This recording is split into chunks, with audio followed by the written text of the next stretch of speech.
మనోజ్, నువ్వు నా బిడ్డవి. లక్ష్మీ ప్రసన్న, విష్ణువర్ధన్ బాబు, మనోజ్ కుమార్. నిన్ను ఎలా పెంచానురా నేను? అందరికంటే నిన్నే గారాబంగా పెంచానురా. నీకే ఎక్కువ ఖర్చు పెట్టి చదివించాలని ప్రయత్నం చేశానురా. నువ్వు ఏది అడిగినా నేను నీకు ఇచ్చానురా. కానీ ఈ రోజున నువ్వు చేస్తున్న పని బిడ్డల గుండెల మీద తంతారంటారే, అలా తన్నేవరా. మనసు ఆవేదనతో కింగిపోతుందిరా.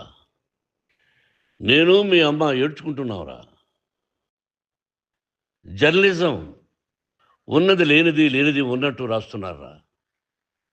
నువ్వు నన్ను కొట్టడం ఏంట్రా? నా బిడ్డ నన్ను తాకలా. ఇద్దరం ఘర్షణ పడ్డాం కొన్ని కారణాల వల్ల. ప్రతి ఫ్యామిలీలోనూ ఉంటాయిరా ఇవి. లేనివాడు ఎవరైనా ఉంటే ప్రపంచంలో ఒకరున్నారేమో, 1% ఉంటుందేమో. అటువంటి వాళ్ళ ఇంటికి వెళ్ళి కాళ్ళు గడిగి నిద్ర పూసుకోవచ్చు. భారత భాగవత రామాయణాలు చూశావు కదరా. ఏమిటిది? మీ అమ్మ ఎంత కుమిలిపోతుంది ఈ రోజున హాస్పిటల్ చేరింది. నీ వల్ల హాస్పిటల్ చేరుతాను. చూడు మనోజ్, నీకు అన్నీ ఇచ్చినా ఈ రోజున నువ్వు నా గుండెల మీద తనడమే కాకుండా అపకీర్తి తీసుకొచ్చావు. ఏదేదో రాశావు, ఏదేదో చెప్తున్నావు.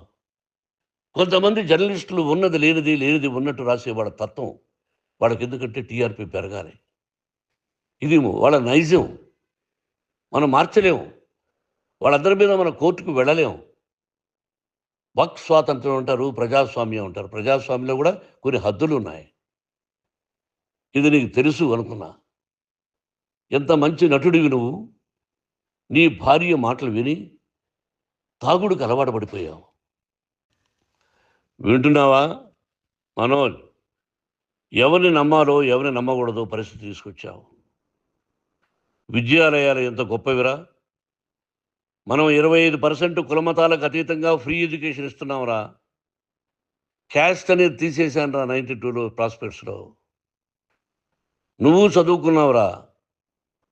అక్కడ చదువుకున్న బిడ్డలు ఐఏఎస్, ఐపీఎస్ అయ్యారురా. ఎంతోమంది గొప్పవాళ్ళు అయ్యారురా. నువ్వు నటుడుగా ఎంతో గొప్పవాడివి. తాగుడికి అలవాటుపడి నువ్వు నీ భార్య ఇంట్లో బిహేవ్ చేస్తున్న విధానం ఆ భగవంతుడు సర్వేశ్వరుడు తెలుసు.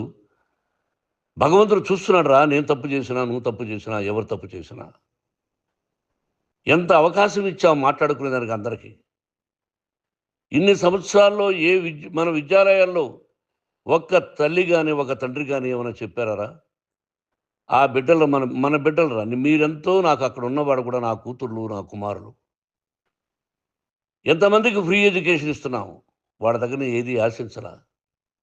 నువ్వు ఎందుకు ఇలా తయారైపోయావు? ఎందుకు ఇంట్లో ఉండే పని వాళ్ళందరినీ కొడుతున్నావు? వాడు పని చేసుకున్నానికి మన ఇంటికి వచ్చాడు రా.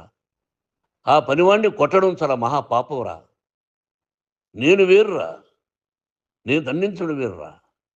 నేను ఎవరిని ఆ చిన్న వాళ్ళని కొట్టి ఇచ్చేసి చేయలేదురా. సినిమా ఇండస్ట్రీలో మోహన్ బాబు కొడతాడు, తిడతాడు అంటే అది షూటింగ్లో జరిగి ఉండొచ్చేమో. కానీ ఇంట్లో ఉండి 10 సంవత్సరాల నుంచి 20 సంవత్సరాల నుంచి పనివాళ్ళు ఉన్నారు. నేను ఇంట్లో లేని సమయంలో వాళ్ళందరినీ కొట్టి వాళ్ళ ఫోన్ లాక్కొని ఒకడైతే చచ్చిపోవాలి. వాడు పోలీస్ కంప్లైంట్ ఇచ్చి ఉండొచ్చు. నేను వద్దు అని వాడిని బతిమాలాడు. పోలీస్ కంప్లైంట్ కూడా ఇవ్వలా. ఇంకైనా నువ్వు నీ భార్య మారి బయట ఉండండి రా అన్నాను నేను. లేదు డాడీ, తప్పు చేయలేని ఒకసారి వచ్చావు, మళ్ళీ తప్పు చేశావు, మళ్ళీ వెళ్ళావు, మళ్ళీ ఈసారి తప్పు చేయనన్నావు. ఏమండి వీడు తప్పు చేయడం అని మీ అమ్మ చెప్పింది. ఇంట్లో పెట్టుకున్నా. మళ్ళీ నువ్వు చేస్తున్నది, ప్రతిరోజు నువ్వు తాగుతున్న విధానం నీకే తెలుసు. ఇది ప్రజలు నమ్ముతారా లేదా అనవసరం నాకు. నేను నీకు చెప్తున్నా, ఇంతటితో పులి స్టాప్ పెట్టాలి. 3 రోజుల నుంచి రకరకాలుగా రాస్తున్నప్పుడు నా మనసు ఆవేదనతో ఉంది. మళ్ళీ చెప్తున్నా, Mohan Babu university is greater than temples. Greater than temples. బిడ్డలను కాలేజీలో చేర్చుకునే ముందు చెప్తారు, అన్నయ్య ఎంత ఉంది యూనివర్సిటీ రూల్సు, ఇది మా పద్ధతి, మీకు ఇష్టమైతే చేర్చండి. గవర్నమెంట్ బిడ్డలను గవర్నమెంట్ ఏమిస్తుందో ఇంత పర్సంటేజీ వాళ్ళకు కూడా మీ దగ్గర ఎందుకు డబ్బు తీసుకుంటున్నామంటే దానికి అర్థం, పరమార్థం చెప్పాము. దొంగతనంగా తీసుకోలేదు. ప్రతిదానికి చెక్కులున్నాయి. అది అకౌంట్ ఉంది. దానిలో తప్పులు జరిగితే డిపార్ట్‌మెంట్ ఉంది. కాలేజీలో ఇంకేదైనా తప్పు జరిగితే గవర్నమెంట్ ఉంది. ఇవన్నీ నీకు తెలుసు. ఈ రోజున ప్రపంచంలోనే నంబర్ 1గా చేయాలని మీ అన్న కష్టపడి ఇతర దేశాల్లో నంబర్ 1 యూనివర్సిటీతో టై అప్ చేశాడు. ఈ రోజు నువ్వు చేసిన విధానం ఏమిటి? నువ్వే ఒకప్పుడు నాకు ఇవి ఏమొద్దు నేను యాక్టింగ్ అన్నావు. ఈ రోజున ఏం చేస్తున్నావు? విద్యాలయాల మీద పడ్డావు. తల్లిదండ్రులు చాలా గొప్పవాళ్ళురా.